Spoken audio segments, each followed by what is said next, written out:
Au nom du Père, et du Fils, et du Saint-Esprit. Amen. Mon Seigneur et mon Dieu, je crois fermement que tu es ici, que tu me vois, que tu m'entends. Je t'adore avec profonde révérence. Je te demande le pardon de mes péchés et la grâce de faire avec profit ce moment de prière.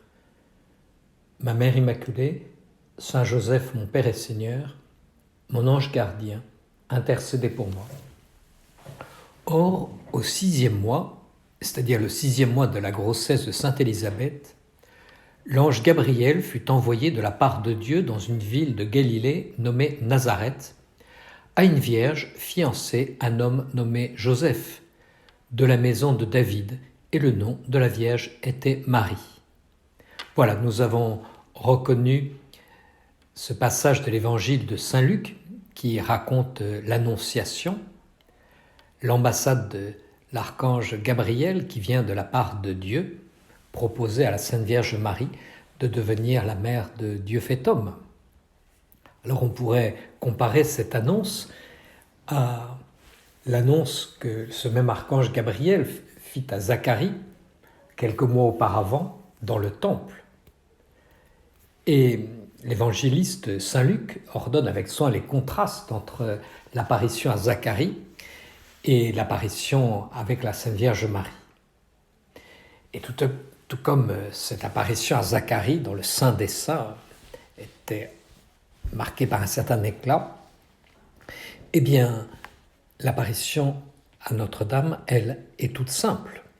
On a l'impression que plus les réalités évangéliques sont grandes, plus Dieu les dispose humblement. Et Nazareth, qu'est-ce que c'est que Nazareth ? C'est une bourgade à l'époque qui n'est même pas nommée une seule fois, que ce soit dans la Bible, que ce soit chez l'historien juif Flavius Joseph, ou bien dans le Talmud. C'est un lieu qui en plus était un peu méprisé par les Hébreux. On se souvient de l'exclamation de Nathanaël, « Peut-il sortir de bon, quelque chose de bon de Nazareth ?» Petit village de 200-300 habitants, des maisons sont des caves creusées dans le roc, mal éclairées, prolongées par une petite construction.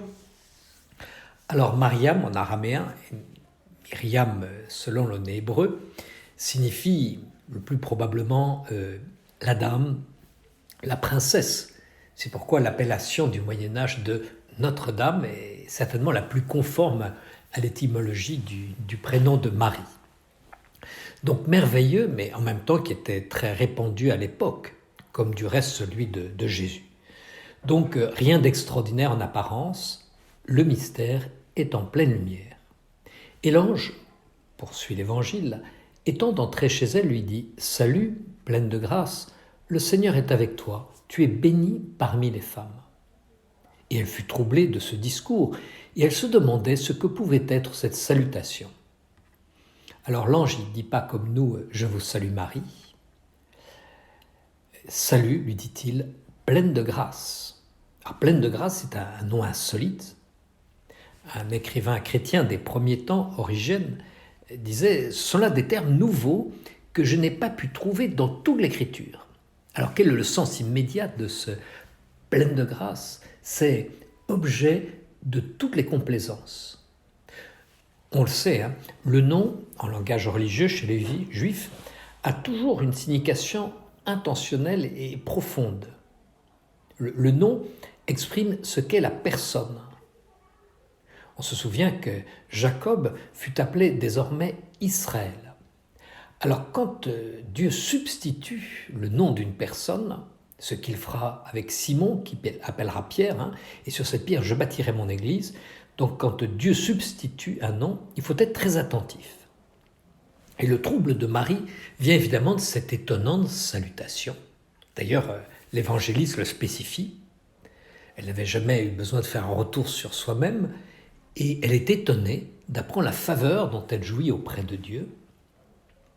Elle a, plus profond qu'aucun saint de l'Ancien Testament, le sens de la grandeur de Dieu, les mots sacrés qui étaient si forts en eux. Alors nous entendons aussi la grâce dont Marie est comblée, de la grâce sanctifiante, parce que nous savons que la faveur de Dieu envers une âme est suivie d'un effet dans cette âme. La grâce agit. L'âme est transformée par cette action complaisante de Dieu en Marie. Et Marie possède cette grâce en plénitude. Une plénitude qui, en plus, sera susceptible d'accroissement au fil des ans, car Dieu augmentera toujours la mesure même qu'il la reçoit. Les autres indications que l'Évangile fournit sur l'attitude personnelle de Marie vont dans le sens de ce premier avertissement, le plus solennel de tous, qui est ici de reconnaître en Marie la digne mère du Christ. Revenons à l'Évangile. Et l'ange lui dit « Ne crains pas Marie, car tu as trouvé grâce devant Dieu. Et voici que tu concevras et que tu enfanteras un fils, et tu l'appelleras du nom de Jésus. Il sera grand et sera appelé Fils du Très-Haut. Et le Seigneur Dieu lui donnera le trône de David son père.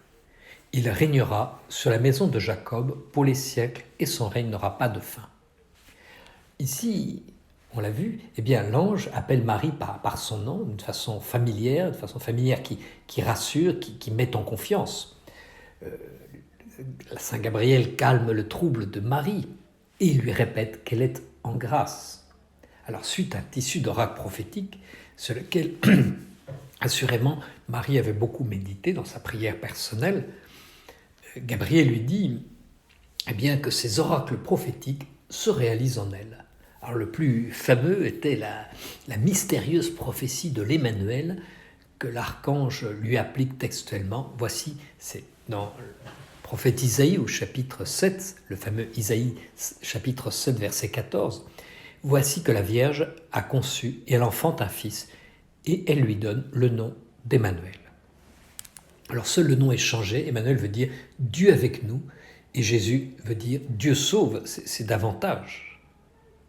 Voilà, la réalisation passe la promesse. On reconnaît ensuite un amalgame de réminiscences messianiques. Un enfant nous aidait, un fils nous a été donné, grand est son règne et sa paix n'aura pas de fin.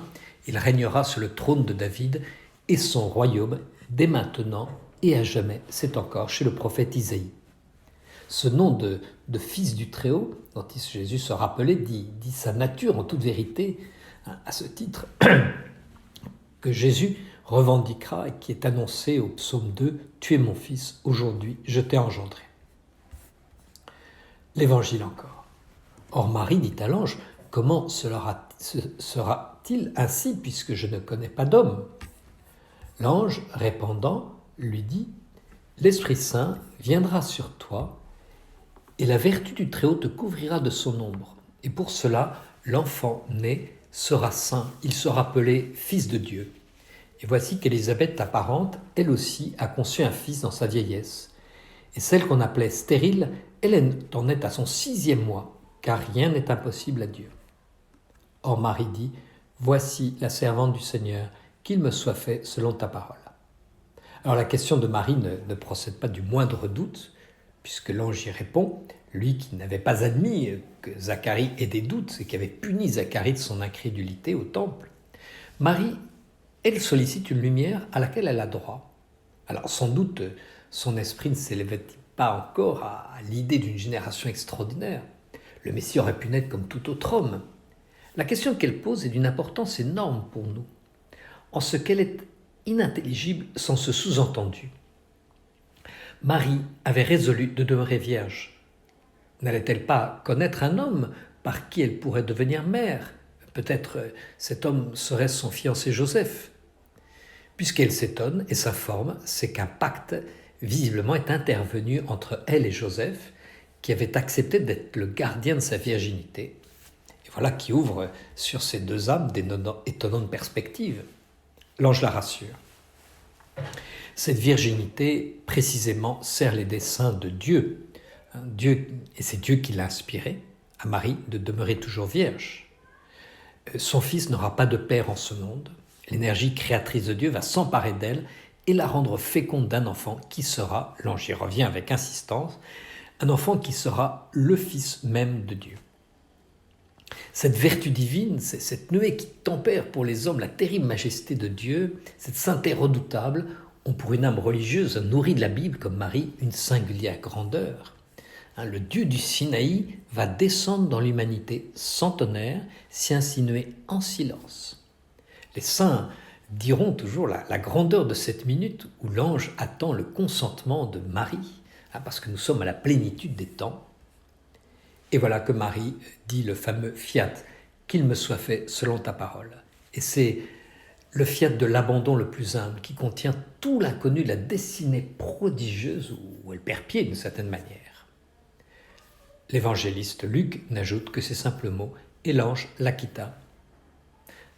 Un écrivain, un théologien, Père Sertilange, écrivait « On aime à songer à la première adoration de Marie quand, sûre de son trésor, elle se concentre ardemment sur elle-même pour l'éteindre. » Mais un autre théologien concluait de cette manière « Qui douterait que le soir même, si cela est exigé par les soins courants du ménage, elle n'ait repris sa cruche pour aller à la fontaine, la dernière plutôt que la première, à servir. » Telle est bien la simplicité de l'Évangile.